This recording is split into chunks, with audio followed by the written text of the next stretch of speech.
Good morning, everybody, and welcome back to another episode of This Week in Magic Online Finance. My name is Chaz Andres, and as always, let's get started with the news.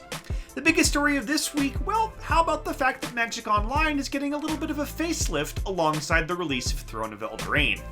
That's right, doubters, Wizards of the Coast isn't just leaving us behind for Arena, they're giving us things like, drag to cast and some UI upgrades, like the store is going to be a little easier to navigate and things will be a little easier to find, the messages will be better organized, so yeah, you know what?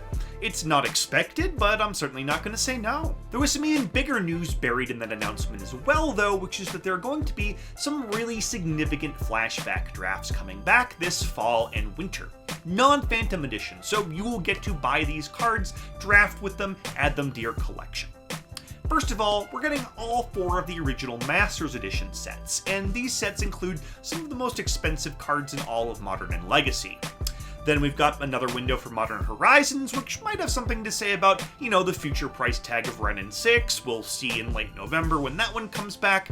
And then lastly, we have Vintage Masters. Now, the last time Vintage Masters was draftable, the Christopher Rush Black Lotus was just a 100-ticket card. That card is now at 350. So, unexpected to drop all the way down to 100 again. It's only going to be back for a limited time, but I do expect that card to drop in price. So, if you've got a Christopher Rush Black Lotus kicking around, you may want to sell it now and consider buying back in December. And of course, if you've been holding off on buying this one, I would wait a couple more months. The price will be a lot lower, and this goes true with all of these flashback staples. The price tends to drop the week that they're out, and then it goes up again a little bit later. We've also been given a set redemption guarantee window for Throne of Eldraine. Set redemption will begin on October 23rd, and the guarantee period will end on February 5th. That's a window of 15 weeks. 15 weeks is the same as we had for War of the Spark, it's the same as we had for Core Set 2020, and I wanted to bring that up here because there have been some people online claiming that Wizards of the Coast had actually shortened the set redemption window again with Throne of Eldraine, but that hasn't been the case. It's going to be the same window we've had for the past couple of sets. There's going to be 15 weeks of guarantee, then another 4 weeks of non-guarantee, and then it's over. And yeah, that isn't a ton of time, but that is what we've been working with recently. Speaking of Throne of Eldraine, the set goes live on MTGO on Thursday, which is just 3 days from now. I cannot wait. And as always, if you're going to buy singles, I'd wait a little bit longer than that. Prices tend to be highest right when a set comes out, at least in the week after it does, and, if you are going to buy in, I would at least make sure that I bought cards that were going to become modern staples, because, standard demand doesn't really carry much financial weight on MTGO these days. You want cards that are going to be expensive because they see play in multiple modern decks. Those are the cards that tend to be worth more on Magic Online than in paper. My early pick for a card that's going to climb is Once Upon a Time, but of course that card's not much of a sleeper. Everybody knows it's going to be awesome, so if you want to buy that one early, you're going to be competing against a lot of other people who have the same idea. Let's move on now to Gaining Ground, where in Standard it was Teferi Time Raveler, rebounding from its losses of the past couple of weeks, jumping 7 tickets from 30 up to 37. And honestly, everything I said about this card last week when Teferi was still on the downswing still applies. I really like this card's fundamentals. It sees play in a ton of decks in a ton of different formats. It's going to be expensive for a while, but I'm still too scared to buy anything that's exiting the set redemption window in Standard. And War of the Spark did leave the guarantee window. It's over. That happened last week. So there's about a month left of potential set redemption, and literally at any point over the next few days, War of the Spark could be ineligible for set redemption. It is just important to be aware of that reality. That said, Teferi Time Raveler is still climbing. It is very clearly on the upswing. Its price chart is pointed straight up, and this card was 50 tickets back on September 1st. It could hit that mark again. It sees a ton of play in all the right decks. It's about to define another Standard format.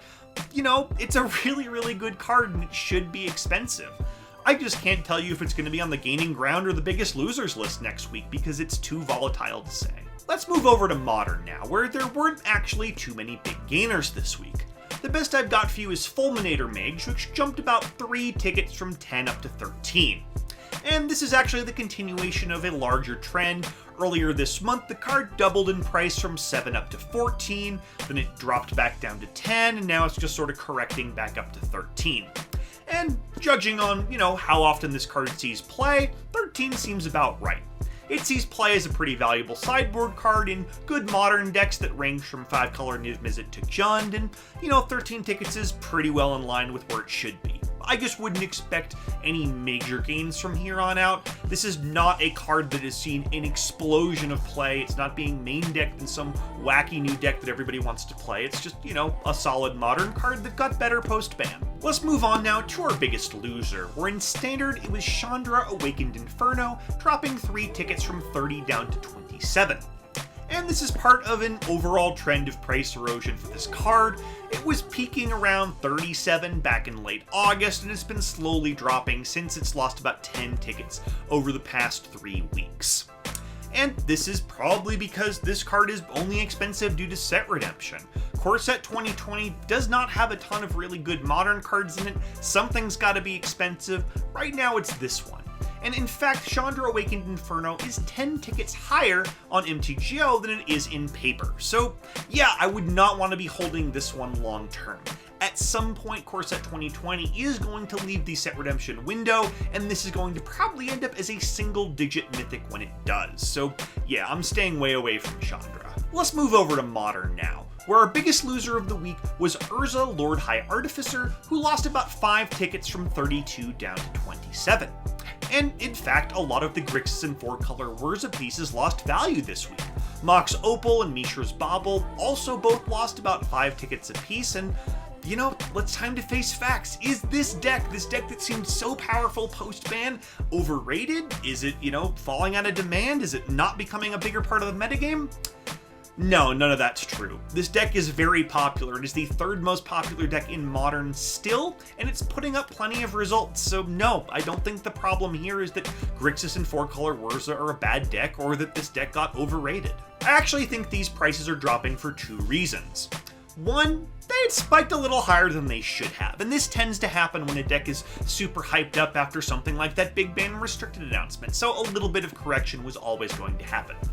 And 2, people are just too excited about Throne of Eldraine. The focus of the community has moved away from Modern and towards Standard. And, even though people don't play a ton of Standard in MTGO right now, people are focused on Throne of Eldraine across all platforms. And that's going to lead to lower prices on, things that people aren't paying much attention to right now, like Modern on Magic Online. Let us move on now to our sneak of the week, which this week was Auntie's Hubble, the Rakdos-colored goblin tribal land from all the way back in Lorwyn. Now, Auntie's Hubble was a bulk rare when the year began, but due to hype for modern goblins this summer, it climbed all the way up to 5 tickets. That deck didn't turn out the way that, some people wanted, so by September the 1st, it was all the way back down to 1. Well, it's been gaining again, and it's been gaining slowly and steadily for the past few weeks. Modern Goblins is seeing a little more play. It is now up to about 3.5 tickets and continuing to rise in price. Modern Goblins is, not the dominant deck that some people thought it might be, but it is a real deck in Modern, and it's a deck people want to play, and Auntie's Hobble is one of the scarcer cards in it. So, I do expect this card to continue going up in price, and if you want to play Goblins at any point in the near future, I'd buy in now. As always, we're going to end the week by taking a look at the MTGO Trader sales data over the past 7 days. And this gives us a great idea of which cards are buying and selling the best right now, regardless of price increases or decreases. Looking at overall sales by volume, let's check in on our old friend Stoneforge Mystic. When last we left her, she was the best-selling rare of the week by volume, and her price tag had fallen all the way down to 6 tickets. This week she is still the best-selling rare of the week by volume, but her price tag is up all the way to 7 tickets, so hooray? I mean, kind of hooray. I do really believe in this card long term. I think you should be buying in. That said, not a lot of modern cards are going to be going up in price over the next couple of weeks because we're all going to be so focused on Standard and Throne of Eldraine. But long term, yes, Stoneforge Mystic is still a buy. In terms of overall sales by price, it was Renin 6 this week, followed by Force of Negation, for like the millionth straight week, so let's not talk about either of those cards right now, they're kinda boring. Instead, let's talk about the fact that the 4-color and Grixis Wurza pieces that we looked at earlier during our Biggest Losers segment actually still were on this list. They sold quite well this week. Cards like Urza Lord High Artificer and Mox Opal were among the best-selling cards this week despite a drop in price. And this tells me, in fact it reinforces the point I made earlier, is that these cards are still in demand, they are still part of the metagame, people want them, despite the fact that they're dropping in price. So at some point they will rebound, I just don't know how soon that's going to be, what with all the Throne of Eldraine hype over the next couple of weeks. I wouldn't buy in quite yet, but at some point there's going to be kind of a deal to be had on these cards. And that's all I've got for you this week. Thank you so much for watching. My name is Chaz Andres, and I will see you again next Monday morning for another episode of This Week in Magic Online Finance.